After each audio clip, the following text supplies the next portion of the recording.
लव जिहाद व धर्मांतर विरोधी कायदा राज्य सरकारने तातडीने करावा. हिंदू एकताच्या हिंदू मेळाव्यामध्ये ठराव.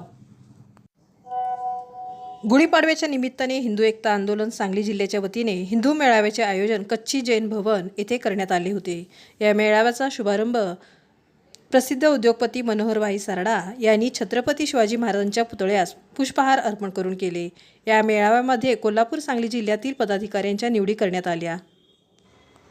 त्याचबरोबर लँड जिहाद उद्ध्वस्त करणाऱ्या भाजपा नेत्या नीताताई केळकर व धर्मांतर केलेल्यांना हिंदू धर्मात परत आणण्याचे कार्य केल्याबद्दल हिंदू धर्मरक्षक पुरस्कार मिळालेल्या अभिमन्यू भोसले यांचा सत्कार करण्यात आला.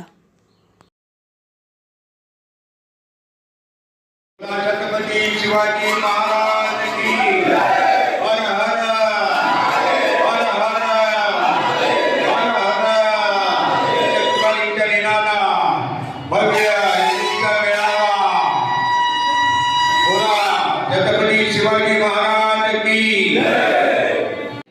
तिथं मशीद छोटी होती, पण आज 75 लाख रुपये खर्च करून तिथं मशीद बांधली गेली.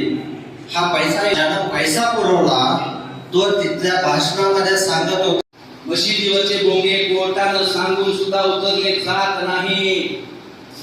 अखंड शामराव नगर पट्ट्यामध्ये शेकडो मशिदी आहेत आणि शेकडो तर्फे सगळे बेकायदेशीर बांधली जाते. ती बांध होत नाही. हिंदू एकता आंदोलनाची मागणी आहे. सांगलीच्या पालक मंत्र्यासमोर मी सांगितलं, तुम्ही आज या मंदिरावर स्पीकर लावण्यासाठी आलेला आहात. मिरजेतल्या सगळ्या मंदिरावर कुठलीही परवानगी न घेता हिंदूंनी सकाळी त्या ठिकाणी गाडी लावली पाहिजे, आरत्या लावल्या पाहिजे, भीजन लावले पाहिजे, करणे लावले पाहिजे. ऑटोमॅटिक त्या ठिकाणी मशिदीवरची बांध बंद होते. ऑटोमॅटिक मशिदीवरचे बोंगे बंद होणार असतील तर मंदिरावरचे स्पीकर चालू करा.